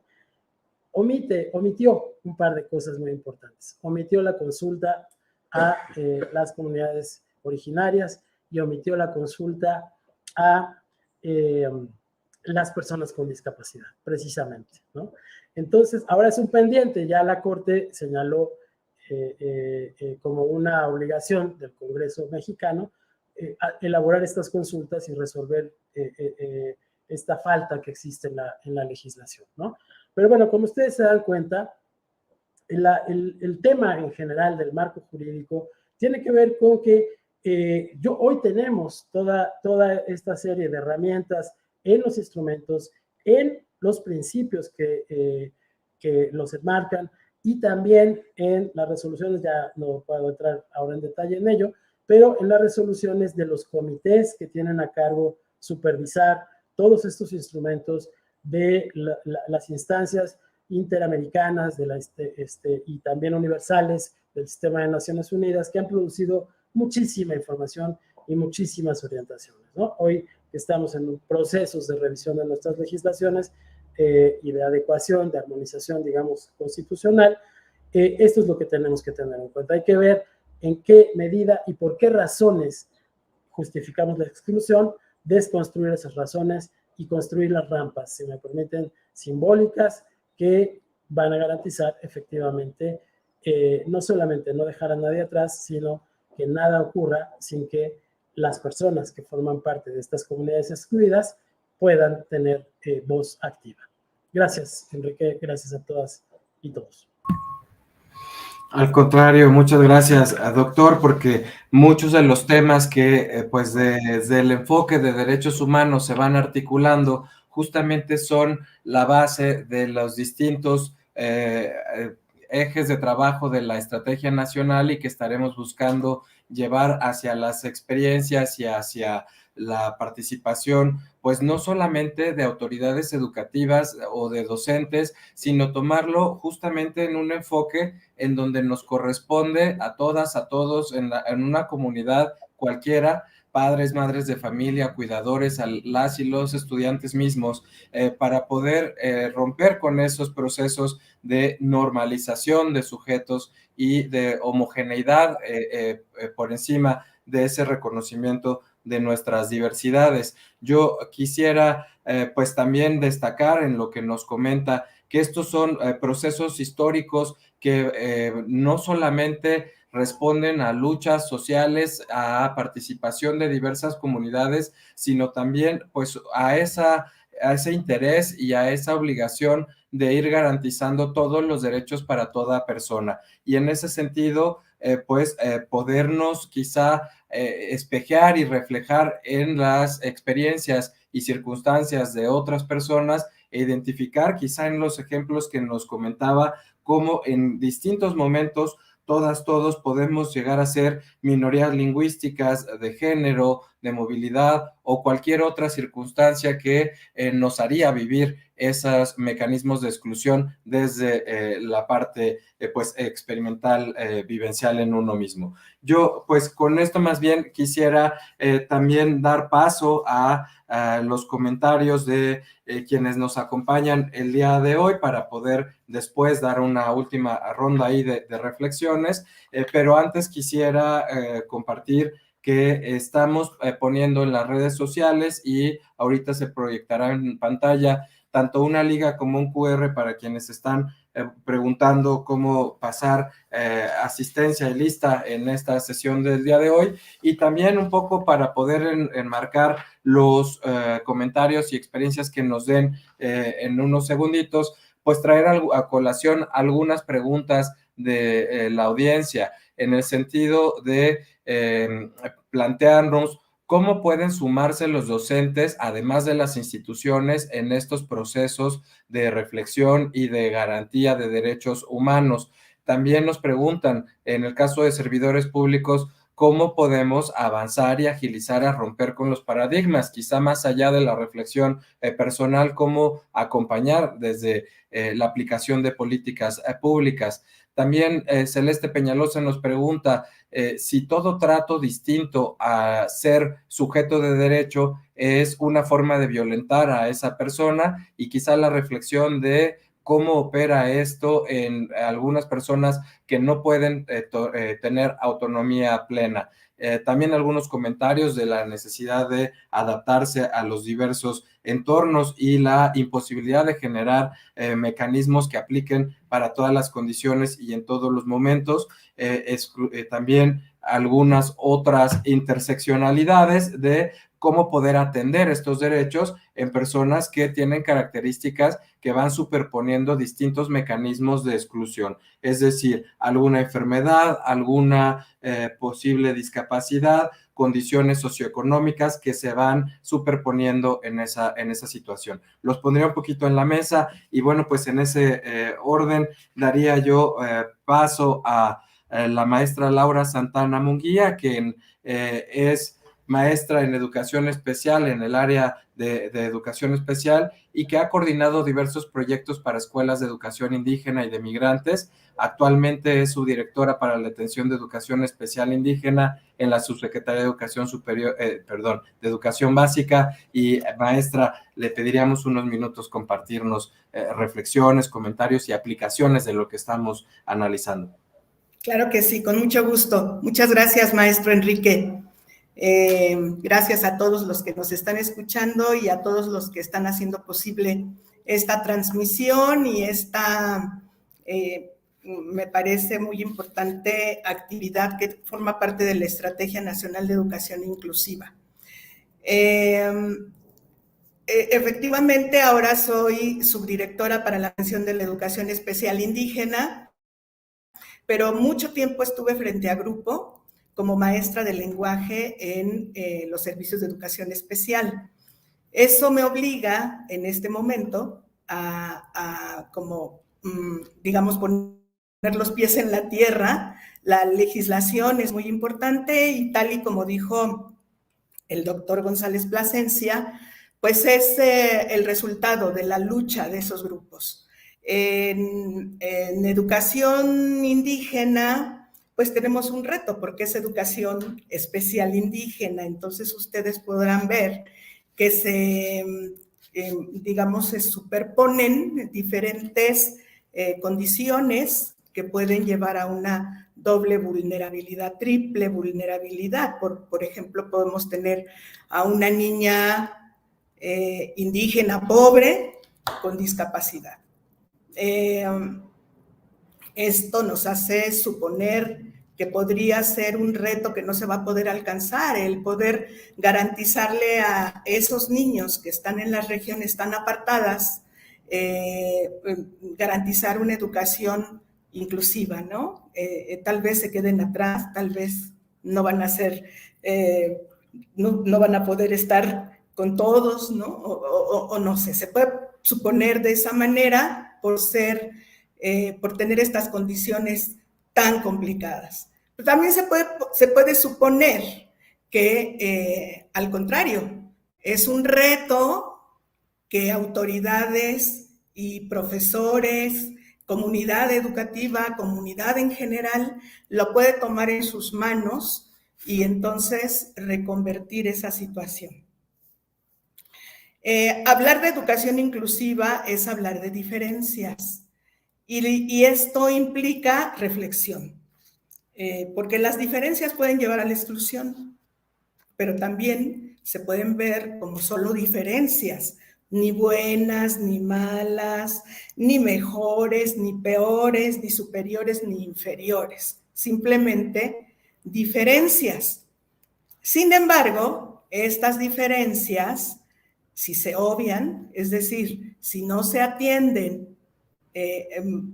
a las necesidades específicas de los niños, de las niñas y de los adolescentes, por ejemplo, con discapacidad, o sordos, o indígenas, pues entonces podemos estar cayendo en una posible simulación. Por lo tanto, es importante la inclusión, pero verla desde este punto de vista, atender a las diferencias, atender a las necesidades de esos niños, y en este caso me voy a referir a la lengua indígena y a la lengua de señas mexicanas. Bueno, aunque hay otras lenguas de señas también en México, podemos hablar en plural de la lengua de señas, como hablamos en plural de las lenguas indígenas. Son lenguas nacionales, como el español, las lenguas indígenas son nacionales, son lenguas nacionales. La lengua de señas mexicana es una lengua nacional también. En las comunidades indígenas, y no solamente en las comunidades indígenas, porque la migración nos ha llevado a que hay niños, niñas, adolescentes indígenas en todas partes del país, en las ciudades, no solamente en los contextos rurales, o indígenas, sino también en las ciudades. Y entonces, ¿cómo garantizamos que todos estén incluidos si no tienen una lengua. Tenemos aquí a la intérprete de lengua de señas mexicana, muchas gracias. Sin embargo, en las escuelas, en la gran mayoría de las escuelas, pues no hay lengua de señas mexicana. No está presente y menos en las comunidades indígenas. Refiriéndome a otro, retomo el ejemplo que puso el doctor Luis Armando, en el sentido de que sucede que, por ejemplo, un niño que tiene discapacidad motriz y vive en una comunidad indígena y necesita usar una silla de ruedas, pues puede tener la silla de ruedas, ¿no? Pueden gestionar de muchas maneras, los maestros son muy movidos y pueden gestionar la silla de ruedas, pero no hay camino para que pueda circular por él, ¿no? Los territorios son pues agrestes a veces y no hay caminos y no pueden llegar a la escuela con la silla de ruedas. Entonces la mamá tendría que cargar al niño y cuando el niño crece, ¿qué sucede? Y les platico esto porque es un caso real que me contaron los maestros de educación indígena. Lo que quiero decir es que hay muchos retos que aterrizados en la práctica cotidiana con los maestros, verlo a lo que los maestros enfrentan y que no están preparados para atender a los niños con discapacidad. Me estoy refiriendo a los niños con discapacidad, pero como les dije al principio, también los niños indígenas, si no se usa su lengua de origen para aprender en la escuela, para que sea una lengua de instrucción en sus aulas, y resulta que el niño es monolingüe en lengua indígena, pues no va a entender la clase de inmediato, ¿no? Va a perder tiempo muy importante.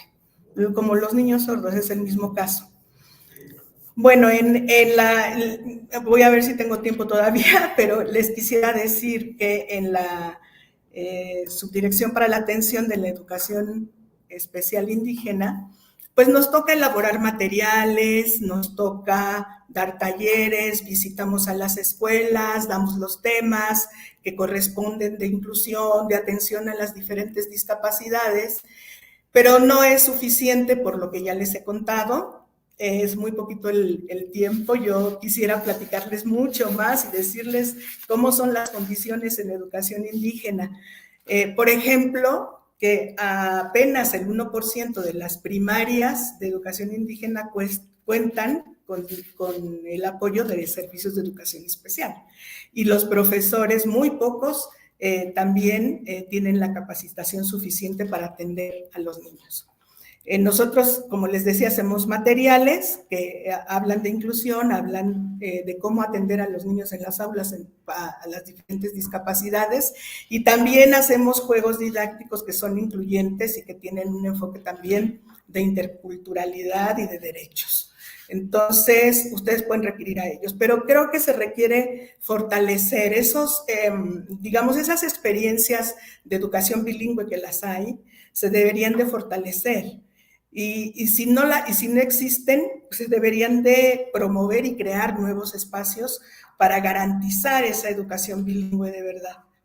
En lengua de señas mexicana y en lenguas indígenas.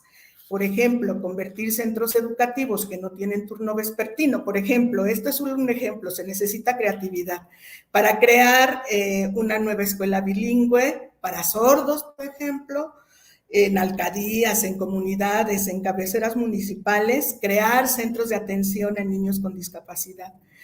Y con un poco de buena voluntad de las autoridades, pues se pueden utilizar instalaciones y entonces contar con esos espacios para que en un turno vespertino, como dije, es un ejemplo, se pueda tener un centro de atención a niños con discapacidad. Sobre todo en los municipios de educación, en donde hay población indígena, o en las ciudades donde hay población de sordos, en donde hay una población en una alcaldía, por ejemplo, Iztapalapa, que tiene muchos niños sordos. y otras más, ¿no? Y también niños indígenas. Entonces, hay mucho que hacer. La legislación es un gran avance, sin duda. Es muy importante tomarla en cuenta, pero si no se sensibiliza a los maestros y a la comunidad en general, se puede tomar como un discurso oficialista del que no se apropian, ¿no? Es un discurso más y que posiblemente no se le atienda. Es necesario trabajar en la sensibilización, es necesario trabajar en la formación de maestros, en la sensibilización de las comunidades y en la formación de maestros. Creo que ya me tengo que ir, ¿verdad, doctor Q? Gracias. Perdón, ya también sí, un poquito más bien en la democracia del tiempo para también Sí, que claro. nos compartan de media superior y de superior. Por supuesto, por supuesto. Muchísimas gracias Por nada, al contrario. por esa reflexión sobre fortalecer las experiencias existentes, sensibilizar a la comunidad y esa apropiación que es indispensable. Pediría a continuación entonces al doctor José Lorenzo Sánchez Álvarez, quien es doctor en ciencias por el CINVESTAD y ha colaborado en instituciones como el Ceneval, el INEE, UPAEP, y que actualmente es director del Centro de Estudios de Bachillerato Moisés Sáenz Garza, también sus comentarios. Gracias.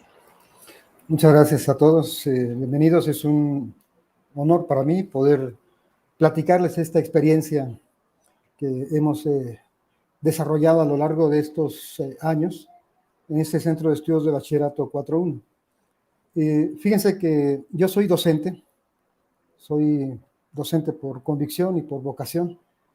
Y cuando se abrió la oportunidad de ser director del plantel, lo primero que hice fue un diagnóstico. Antes de ser director, un diagnóstico. Y dentro de ese diagnóstico me enfrento con la terrible realidad de que dentro de nuestro plantel había unas aulas arrumbadas ahí en una esquina de la escuela que pertenecían a lo que llamamos centros de atención para alumnos con discapacidad, que por supuesto cuando era docente no alcanzábamos a ver, y no porque no tuviéramos buena visión, sino por la dinámica que existe en la escuela, no teníamos ese acercamiento. Entonces me pareció terrible porque las condiciones en que se encontraban estos estudiantes que presentan discapacidad eran terribles, no eran dignas de un ser humano, lo digo abiertamente, porque fue parte de un punto esencial en el proyecto de trabajo que echamos a andar ya desde hace 2 años. Esto me llevó un poquito a buscar bibliografía especializada, a leer estas cuestiones que tienen que ver con el marco jurídico que pues envuelven esta educación y esta inclusión que tiene que haber en la educación. Y también bajo algunos precedentes que tenemos a nivel nacional. Por ejemplo, que las personas con discapacidad en este país tienen la tasa de alfabetización más baja.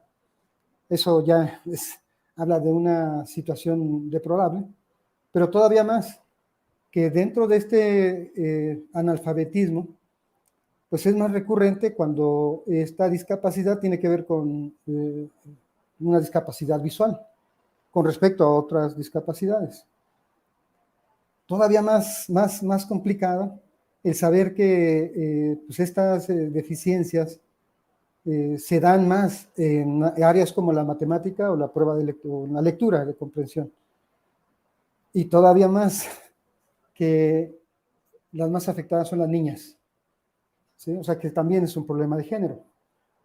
Entonces, no podíamos dejar de un lado esta situación. Nuestra escuela es un sistema escolarizado con cerca de 1,800 estudiantes y teníamos este grupo pues apartado de toda la infraestructura en una esquina del plantel, y parte del proyecto fue echar a andar un programa de inclusión real. Y déjenme explicarles un poquito a qué me refiero con esta inclusión real. De esa fecha al día de hoy, las cosas han cambiado, porque estos estudiantes que estaban relegados, ahora, gracias a los ahorros que hemos podido hacer, hemos podido adecuar, como decía el doctor hace un rato, podemos adecuar el contexto, pero de nada me sirve tener rampas o líneas para que las personas con debilidad visual puedan seguir un camino hacia determinado lado. De nada me sirve esa cuestión material si no hay una cultura que me permita que mis estudiantes, que podemos considerar normales, como el mismo término que dice el doctor hace rato, si estos estudiantes normales no presentan ese respeto por los estudiantes que requieren de usar de esos medios. Entonces, esto nos lleva pues a llevar a cabo una serie de actividades todavía más dirigidas para que esa inclusión sea efectiva, sea que la misma comunidad absorba a estos estudiantes que presentan alguna condición y que podamos hacerlo nuestro como estudiantes.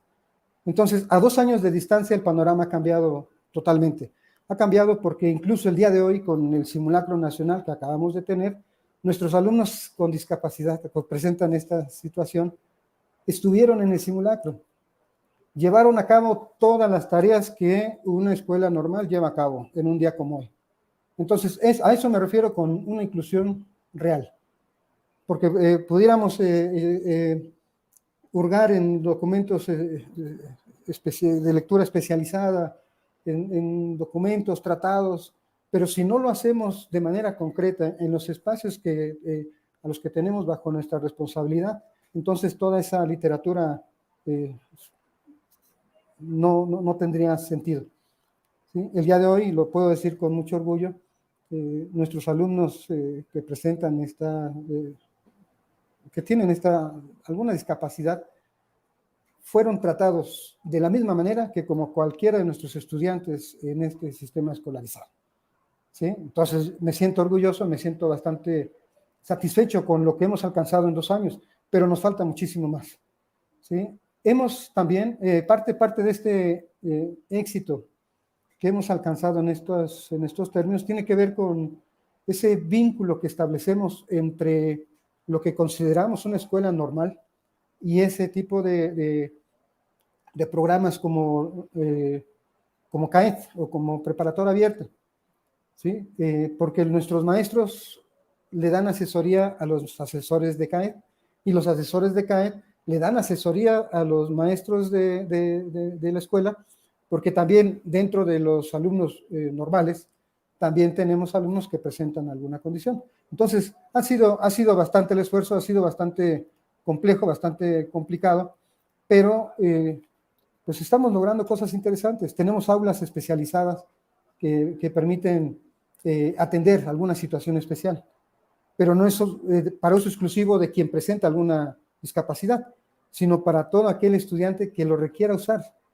Entonces, eso es maravilloso, porque nos estamos dando cuenta que todos somos iguales y que se trata de ver todo bajo desde un aspecto integral, pero, fíjense bien, a partir de un propósito compartido, para todos, porque si no lo hacemos con esa convicción, entonces, aunque una parte de nuestra escuela crezca, no vamos a crecer todos como colectivo. Y ese es, yo creo que el principio o el propósito más humano que podemos perseguir en cualquier escuela y como servidor público. Muchas gracias.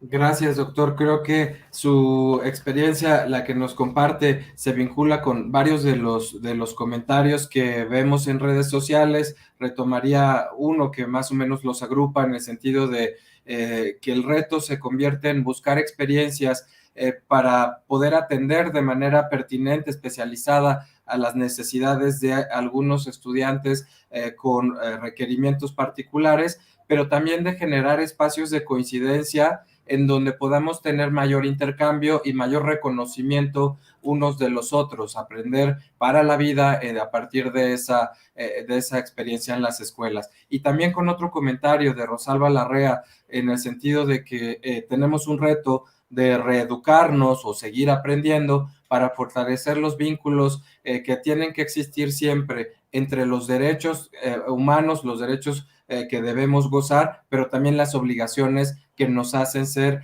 copartícipes del respeto de los derechos de otras personas. Le agradezco, doctor. Quisiera también ahora pedir a la maestra Blanca Córdoba Salazar, quien es maestra en Administración de Empresas y consultora legal especializada en innovación, que también actualmente es docente en línea de la Universidad Abierta y a Distancia de México, sus comentarios y experiencias, maestra. Adelante. Hola, muy buenas tardes. Bueno, antes que nada, de verdad que me gustaría mucho felicitar al doctor Luis Armando González por la exposición y también por esta experiencia que nos comparten los maestros Laura y José Lorenzo. Estoy fascinada porque este seminario tiene un tinte bastante práctico, aterrizado en la realidad de lo que está ocurriendo.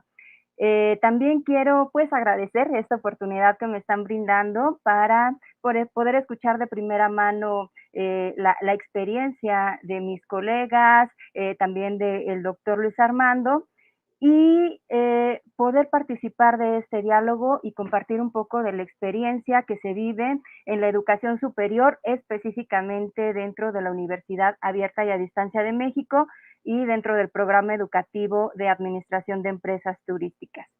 Pues bueno, no es que lo venga a decir aquí, es algo que lo digo siempre que tengo la oportunidad, a la menor provocación, que yo estoy enamorada del modelo educativo que tiene nuestra universidad, la Universidad Abierta y a Distancia de México, justamente porque tiene este enfoque en la inclusión.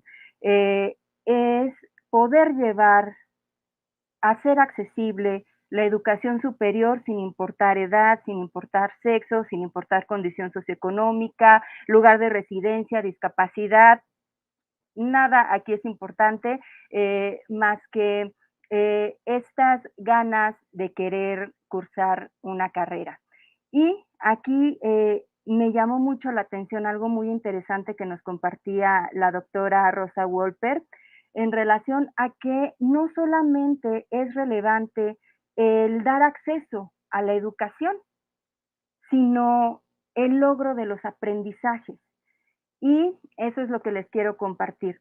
Desde el 2020 he tenido la oportunidad, el gran privilegio de dirigir proyectos terminales de nuestros estudiantes. Proyectos terminales es la modalidad con la cual la Universidad Abierta y a Distancia de México pues determina si los estudiantes cuentan con un perfil de egreso. Y bueno, aquí se trabaja durante un año con ellos y ellos se incorporan a un ambiente laboral real, acorde a su perfil de egreso, en este caso empresas del sector turístico o instituciones del sector turístico. Y bueno, como podrán imaginarse, nuestra comunidad estudiantil es sumamente diversa. Hay de todas las edades, tengo entendido que tenemos estudiantes de arriba de 80 años, la mayoría de nuestros estudiantes son mujeres, muchas de ellas son mujeres y me he podido dar cuenta que han dejado de lado, que tuvieron que dejar de lado su preparación, sus estudios, por realizar actividades de cuidado de sus hijos, a veces con discapacidad, de personas mayores, de algún familiar que tiene alguna discapacidad, y son ellas las que viven. Es muy común que ellas sí conozcan de estos temas de discapacidad.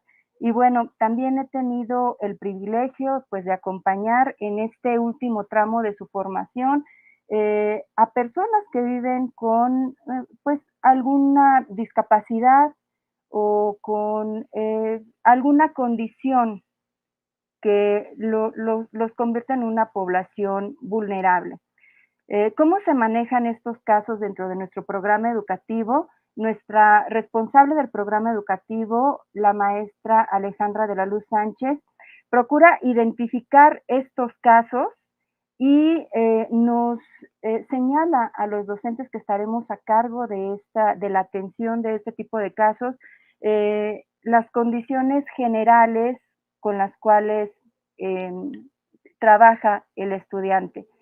Y pues claro que los docentes nos enfrentamos pues a un gran reto. Yo, por ejemplo, pues no estaba dentro de mi labor profesional, pues no estaba acostumbrada al trato con personas que en algún momento pueden ser excluidas, ¿verdad?, de la sociedad o de la educación. Y en estos momentos, pues el estudiante se convierte en gran medida en tu maestro y tienes que deconstruirte y dejar al lado ciertas tendencias que tenemos como sociedad y que se mencionaron aquí, como es el hecho de tratar con lástima a las personas, o como es el hecho también de simplemente ignorar algo que hacemos muy frecuentemente como sociedad, es mirar a otro lado. Vemos a una persona con discapacidad y nos volteamos. Y tenemos y encontrar ese punto medio con el objetivo de que se logre este aprendizaje es un reto para el docente, por supuesto que es un reto para el estudiante. Dentro de los casos que podría mencionar, se encuentra uno de los más recientes, que es el caso de Ana Gabart. Ella enfrenta una condición de discapacidad de semicuadriplegia y ella logró sacar adelante su proyecto terminal, logró sacar adelante este objetivo de logro del aprendizaje y formación de su perfil de egreso en una institución que está muy comprometida con la inclusión, que es el Museo Memoria y Tolerancia. En el caso de ella me pude dar cuenta cómo sucede esto que también comentaban los maestros, el maestro José Lorenzo, cómo a veces se llega a invisibilizar cómo las personas que tienen alguna discapacidad prefieren no comentar o no hablar tanto de ella. Y a veces nosotros, los que tenemos que tratar con las personas que viven con discapacidad, también tendemos a no preguntar y saber más de cómo es el día a día y cómo es que desarrollan sus actividades. Con Ana aprendí que efectivamente hay que preguntar por sus necesidades, pero no desde una perspectiva de sentir lástima. Ana nos demostró que ella es perfectamente capaz de integrarse al mercado laboral, entregando propuestas desde su perspectiva y de su vivencia. En su caso, ella logró realizar un manual de inclusión de personas con discapacidad dentro del Museo de Memoria y Tolerancia. El Museo de Memoria y Tolerancia pues ya tenía camino andado para la inclusión de visitantes con discapacidad, pero no para sus colaboradores. Entonces, este proyecto que ella realizó fue muy bien recibido y algo también que resulta muy valioso es lograr una interacción entre todos los estudiantes. Todos en algún momento podemos formar parte de una población vulnerable y, como les decía, en nuestra comunidad estudiantil es una comunidad que está muy familiarizada con el cuidado de personas que tienen alguna discapacidad o que forman parte de algún grupo vulnerable. Y bueno, creo que ya se acaba el tiempo, pero quisiera compartirles que se puede formar un círculo virtuoso dentro de la educación superior cuando hacemos esta integración de las personas que viven alguna situación de vulnerabilidad, porque podemos estar logrando que estas personas, cuando se incorporen, porque son perfectamente capaces de incorporarse a la vida laboral y productiva, ellos llevan propuestas propuestas a las empresas, en este caso propuestas a las empresas del sector turístico para adaptar sus espacios, para crear actividades que sean apropiadas para personas que tienen algún problema de movilidad, para personas de la tercera edad. Y esto resulta sumamente valioso, se va formando un círculo virtuoso en donde si se les permite obtener este aprendizaje a las personas que viven con alguna situación de vulnerabilidad y las logramos integrar, ellas también tienen muchísimo que ofrecer a la sociedad y mucho que retribuirle. Muchas gracias, maestra, y pues una disculpa por los tiempos, también un poquito en poder ya ir concluyendo. Me apena cortar tan interesantes experiencias y que seguramente nos dan para seguir platicando en muchos otros momentos. Especialmente quisiera destacar un tema que yo creo que vamos a regresar en siguientes sesiones sobre no invisibilizar estas particularidades o estos retos a estas poblaciones y que muchas veces no es, bueno, algunas ocasiones son prejuicios o lástima, pero en la gran mayoría no se debe a eso, sino a desconocimiento o algunos miedos de cómo podernos acercar. Y en ese sentido, pues el poder escucharle con las recomendaciones de preguntar y de ponernos un poco desde la empatía, también abiertos a que ninguno somos poseedores de todas las formas correctas e incorrectas. Creo que es más bien desde ese respeto humano y desde esa posibilidad de invitar a participar donde podemos estar avanzando. Muchas gracias, maestra.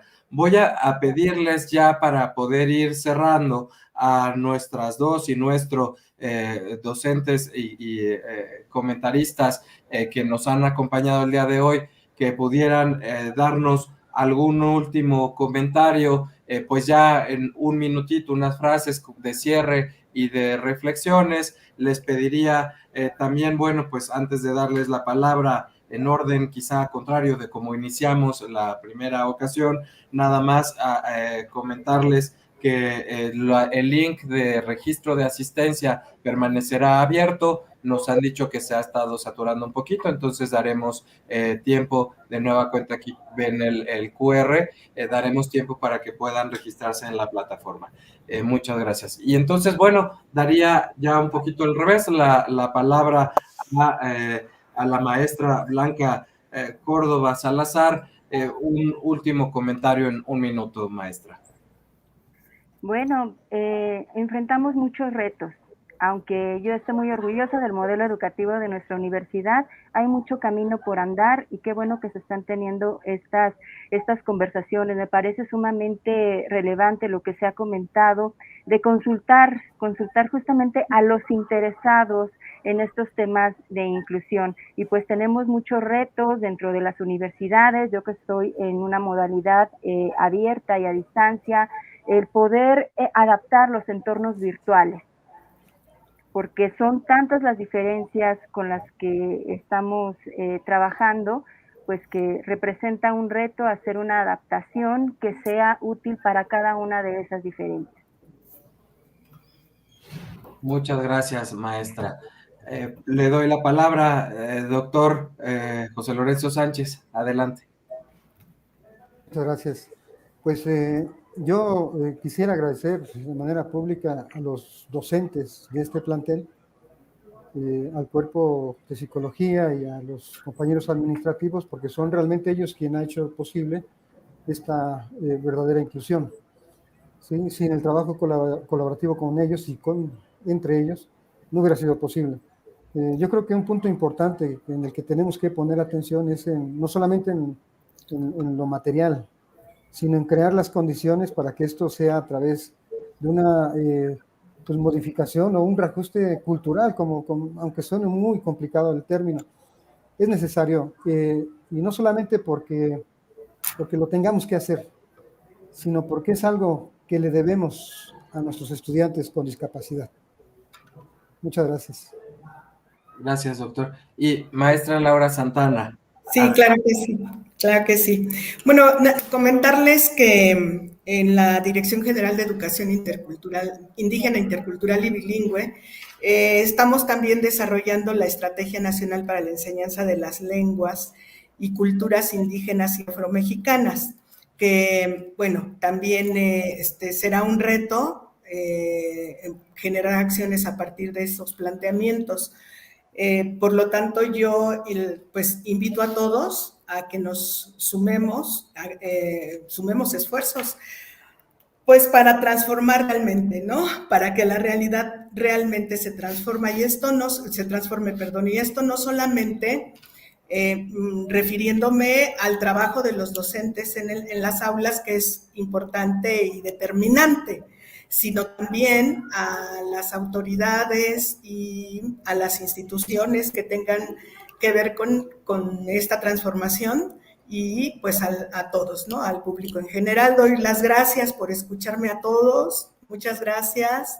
Me encantó compartir con todos, con la maestra Blanca, con el maestro José Lorenzo, con la maestra Rosa Wolper. Muchas gracias al maestro Enrique Q. Muchas gracias a todos. Gracias a ustedes. Pues ya lamentablemente nos vamos a empezar a despedir y vamos cerrando este seminario, esta sesión del día de hoy. Yo, antes de pedirle también un mensaje a la doctora Rosa Wolper, quisiera agradecer a distintas instituciones que nos han apoyado para la realización, transmisión de este evento, en particular a la organización de la Universidad Abierta y a Distancia de la transmisión de esta sesión y las futuras, al Tecnológico Nacional de México por el acompañamiento y apoyo en la interpretación de lengua de señas mexicana, al plantel de Iztapalapa 2 y a las compañeras Priscila Esther Ambrosio Rosario y a Denise Tamara Domínguez por su trabajo el día de hoy, y en una lista afortunadamente amplia de universidades interculturales que nos apoyan a la traducción en amuzgo, en chol, tanto en variantes nacional del sureste y del noreste, del maya peninsular, de mazahua, en mixteco, en náhuatl, en tepehua, en tlapaneco, en tojolabal, en totonacú, en nihua, tzetzal, en yoreme y en zoque. Son las universidades interculturales del estado de Guerrero, de Colima, de Tabasco, de Chiapas, la intercultural maya de Quintana Roo, la indígena de Michoacán, la interculturalidad del Estado de México, de Baja California, de Puebla, de Hidalgo y la Autónoma Indígena de México. Es un esfuerzo muy amplio que buscamos que se normalice y que se vaya profundizando, entonces agradecemos mucho que de momento es la interpretación, pero el paso que le acompaña es llevar a estos territorios el debate similar a lo que estamos haciendo en este momento, para poder escuchar desde otros referentes, reflexiones y voces en este sentido. Le pediría entonces a la doctora Rosa Wolper también un mensaje antes de darles información de la última sesión. Bueno, muchas gracias. Perdón, nada más veo porque ya me ayudaron a proyectar el último cartelito, el siguiente cartel de la sesión 2 sobre armonización legislativa en materia de inclusión, con la experiencia de Querétaro y de la presidenta de la Comisión de Educación del Estado de Querétaro, Ana Paola López, para poder citarnos el próximo miércoles 26 de abril también a las 5 de la tarde en los mismos canales. Perdóname, Rosa, adelante. No, al contrario, gracias, Enrique. Pues gracias a todo el público que nos ha acompañado. Espero que les haya resultado tan interesante como a mí. La verdad es que tuvimos este paso desde la parte legislativa, desde la parte de las leyes también internacionales, de los convenios, acuerdos que ha suscrito el país, la reforma del artículo 3º, la parte de la Ley General de Educación, pues hasta llegar a los ejemplos concretos en aula, en algunas instituciones educativas. Y esa es un poco la idea de estos diálogos, que podamos ver todos los aspectos que conciernen al tema de la inclusión educativa, que desde luego también tiene que tener un reflejo social, la inclusión social, y fueron algunos de los ejemplos que mencionó el doctor también, que tiene que ver, y también el tema del trabajo, por ejemplo, si estamos pensando en el acceso a la educación, el acceso al aprendizaje, con miras a una inclusión social de todas las personas que puedan de alguna manera estar sufriendo exclusión, ¿no? Entonces, pues creo que ha sido muy, muy rico y los esperamos la próxima semana también. Pues muchas gracias a todas, a todos por su acompañamiento. Nos vemos la próxima semana. Buena tarde. Buenas tardes. Buenas tardes. Gracias, buenas tardes. No olvides suscribirte a mi canal y sígueme en mis redes sociales. Me encuentras como Balbás Academic en Twitter, en Instagram y claro, en YouTube. En Facebook me encuentras como Balbás Academic JC. Si tienes alguna idea de algún tutorial, házmelo saber en los comentarios. Y comparte este video para que llegue a más personas. Y no lo olvides, nos seguimos acompañando en este camino. Gracias.